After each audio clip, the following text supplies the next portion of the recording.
Muy bien, gracias, Pachi. Estando en Nueva York como representante de la Unión Europea, vino un comisario y dio una conferencia a un grupo importante de hombres de negocios y empresarios. Su conferencia fue extremadamente breve. Dijo: pregúntenme ustedes lo que quieran. Y yo estoy tentado de hacer algo relativamente similar, pero bueno, voy a tratar de dar unas pinceladas lo más brevemente posible. En muchas cosas va a haber una convergencia, eso espero, con lo que han dicho las dos profesoras. Pero siempre viene bien, yo creo, un pequeño recordatorio o introducción histórica, ¿no?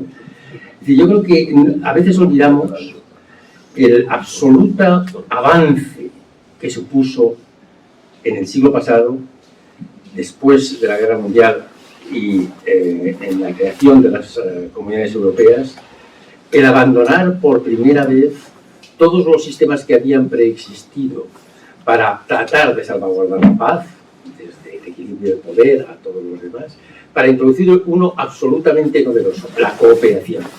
Solamente podremos mantener la paz si cooperamos juntos.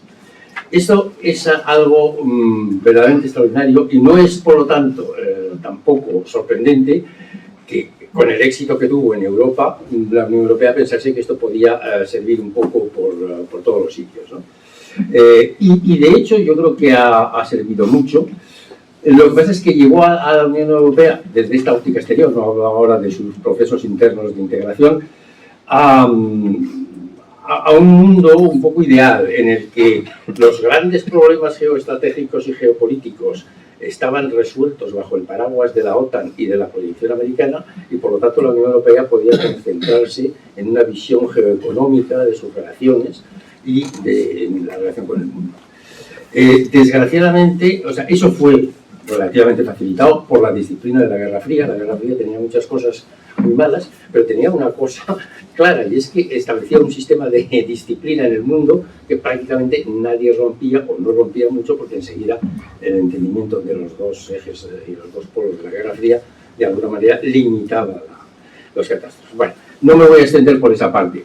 El caso es que ha sido más recientemente cuando realmente la Unión ha descubierto que las circunstancias habían cambiado enormemente, sobre todo en la última década, y que es muy difícil ahora mantener una separación de la geopolítica y la geoeconomía.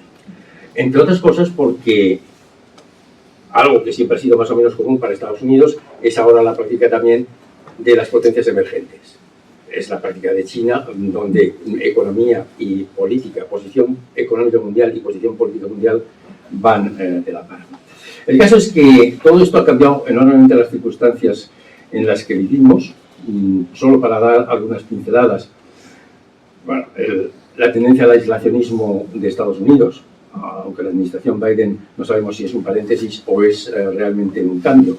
La asertividad china, que no solamente se ha convertido en un factor y en un actor económico de primerísima magnitud, mucho más rápidamente de lo que nadie había previsto, sino que además reclama.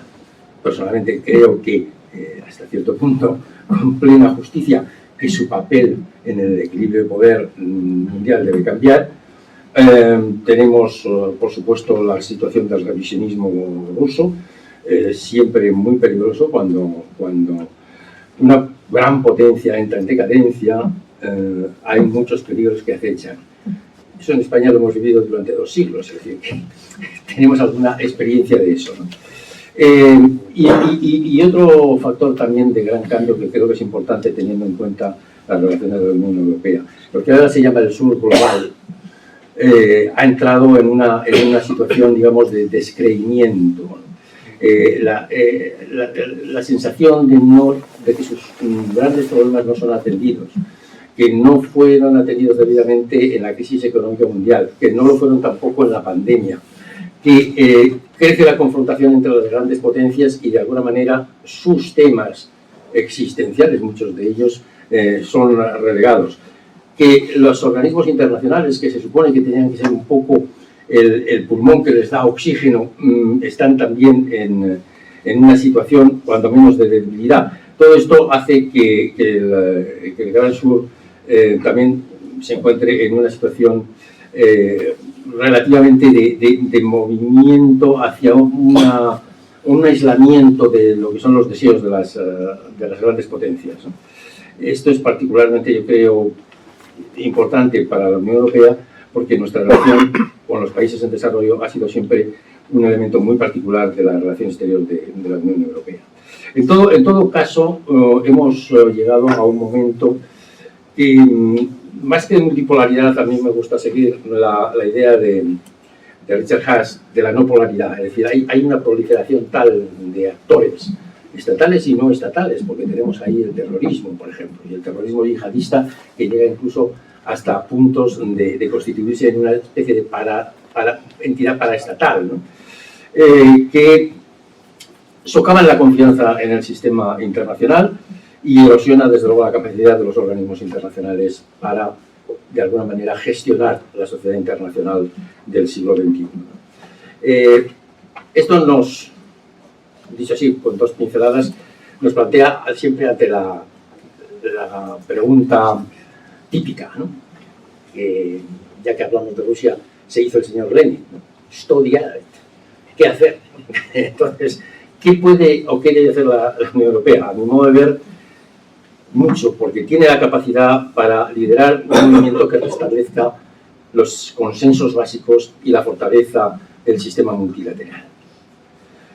Creo que el historial del compromiso europeo con el multilateralismo y con el desafío del desarrollo todavía mantiene el crédito necesario, a pesar de, como he dicho antes, un cierto descreimiento del sur global para poder atraer los apoyos necesarios o la alianza necesaria.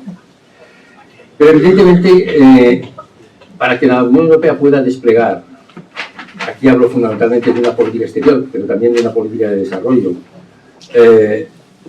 realmente efectiva, tiene que poder gozar, volvemos a lo mismo, de una autonomía estratégica.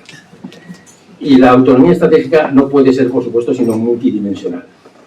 No puede haber autonomía en política exterior si no la hay en la seguridad, si no la hay en el desarrollo, si no lo hay en la economía, si no la hay en el campo científico y técnico, que es el que determina los cambios del tiempo que estamos viviendo. Por lo tanto, hay que entenderla siempre de esa manera, en una visión holística de las consecuencias y de la situación. En el terreno de la defensa no me voy a extender, pero creo que, aunque para muchos la situación precisamente que se ha provocado en Ucrania pone en cuestión la necesidad y desde luego la urgencia de desarrollar la autonomía estratégica, para mí es un error considerable. Primero porque hemos visto que la Unión Europea tenía que tomar sus propias decisiones en relación con esta crisis. Ayer, ya no sé si fue ayer o antes de ayer, el señor Putin dijo que Rusia no sería derrotada en el campo de batalla. Si tiene razón, tendrá que ser derrotada en el campo económico y diplomático. Y esa es la primera fortaleza de la Unión Europea. Bueno, dejo eso a un lado. Pero es que además, y más allá de Ucrania, existen una serie de riesgos, de desafíos e incluso de amenazas evidentes en las que no necesariamente esas amenazas van a concitar el interés de algunos de nuestros aliados, no siempre solo Estados Unidos. Por ejemplo, el Sahel, donde por cierto Estados Unidos sí está de alguna manera presente. Son 5.000 kilómetros desde el Atlántico al Mar Rojo, 5.000 kilómetros que están envueltos en una situación de inestabilidad absoluta por razón de la violencia que prácticamente atañe a todos los países, por el impacto de la sequía y del cambio climático. Es decir, una zona de inestabilidad tremenda que a su vez es la pieza inevitable para una relación entre el continente africano y Europa. Por lo tanto, lo que ocurra allí es del máximo interés para Europa, debe de serlo, pero no necesariamente para otros. Entonces tenemos que tener nuestra capacidad autónoma para desarrollar una política exterior primero, y si es necesario de seguridad en el Sahel, que sea y responda a nuestros intereses y a nuestros valores. La relación en general con China, por ejemplo. Vemos que entre Estados Unidos y China estamos llegando a un punto de alta tensión. Pero Europa, con una autonomía estratégica y con una política exterior que responda a eso, puede jugar un papel relativamente, no hablo aquí de mediaciones, sino simplemente con una actividad que haga bajar un poco, unos grados, esa tensión. Nosotros hemos sufrido también un poco de la relación con China, ¿no? Y no en vano llegó la Comisión a definirle como un competidor económico y un rival sistémico. Son dos calificaciones muy graves, pero son dos calificaciones que pueden ser perfectamente resueltas por la diplomacia y la negociación. Y por lo tanto que no impiden el desarrollo de una relación con China que pueda ser constructiva, aunque no fácil. África, quería volver un momento a mencionar a Sahel, pero he dicho muchas veces y me reitero que el futuro de Europa se juega, no, desde luego no en Asia-Pacífico ni en el Mar del Sur de China, sino en África. Hay 1.400 millones de habitantes en África. A mitad de siglo habrá 2.400. Y si nada cambia radicalmente, habrá más de 4.000 millones a finales de este siglo. Esto es un gran desafío y desde luego una grandísima oportunidad, pero Europa tiene que saber hacer su política en África y tenemos una larga tradición de relación con África, pero ahora hay distorsiones. Es decir, hace un decenio, quizá un poco más, prácticamente el único actor externo en África era Europa, por lo menos en el terreno económico de la cooperación, etc. Estados Unidos un poco en un terreno geoestratégico y muy poco Rusia.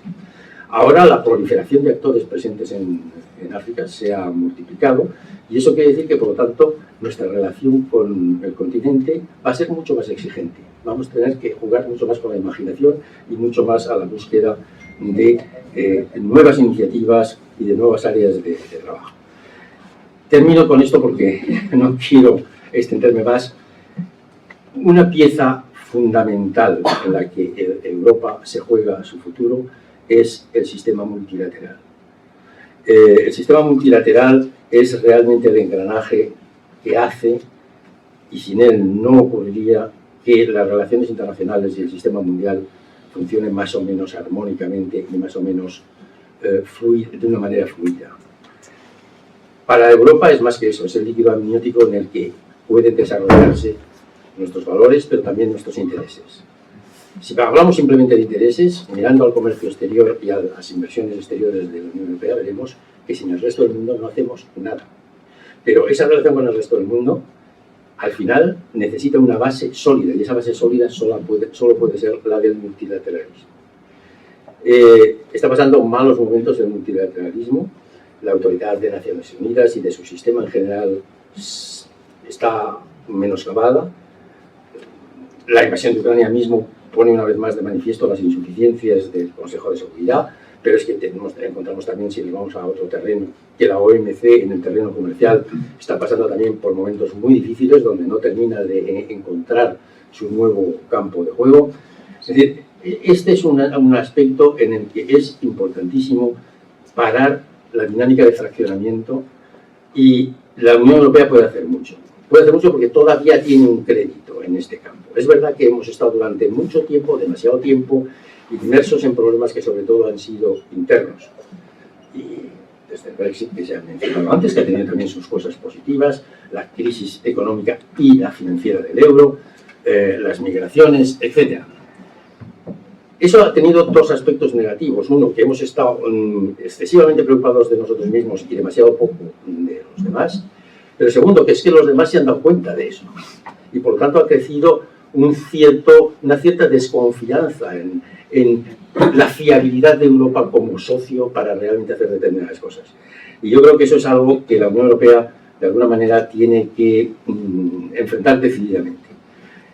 Tenemos los aliados ahí, y yo creo que el mundo en desarrollo está dispuesto, yo creo, todavía a aceptar un cierto sentido de liderazgo de la Unión Europea. Tenemos una región como América Latina en la que la relación de la Unión Europea ha languidecido en los últimos tiempos. Espero que, aprovechando la próxima presidencia del Consejo de España, haya una oportunidad de darle un impulso reivindicador. Pero América Latina es, quizá fuera del núcleo estrictamente europeo occidental, la región del mundo con la que compartimos más profundamente valores, una visión de la vida y del mundo, y además América Latina tiene una tradición multilateralista muy importante. Por lo tanto, es un aliado vital si queremos desde Europa revitalizar el sistema multilateral y con eso terminar o detener el fraccionamiento, la anarquía que se está produciendo y evitar sobre todo que el fraccionamiento llegue a un punto que rompa la interdependencia. Porque es cierto, como se ha dicho, que la interdependencia debe tener determinados parámetros y determinadas condiciones, si no se convierte en dependencia.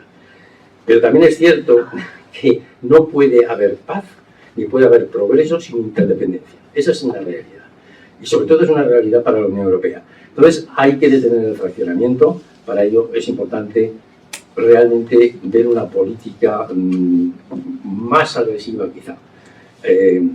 Yo creo que la Unión Europea tiene los elementos y tiene la autoridad moral hasta cierto punto para hacerlo, pero es imprescindible que eso comience pronto y también es verdad, todo hay que reconocerlo, que en estos momentos estamos enfrentando una situación de crisis de una importancia que no sé si siempre somos capaces de medir, que es la agresión Rusia en Ucrania, porque, he repetido esto muchas veces, hay dos frentes en esa guerra. Uno es el bélico, que se desarrolla en Ucrania, pero hay otro que no es bélico, y que es el que se desarrolla en el ataque que Rusia lleva adelante por esta vía hacia algunos de nuestros valores, sumamente había que escuchar al señor Putin ayer, y contra un poco el orden del sistema internacional tal como estaba concebido. Entonces, no cabe duda que la Unión Europea ahora tiene que ocuparse activamente de las cuestiones que afectan a la seguridad en Europa. Y ese es otro tema, no me quiero extender más, al que ya debemos de empezar a pensar. El orden de seguridad y cooperación en Europa, que nació en Helsinki, ha estallado por los aires.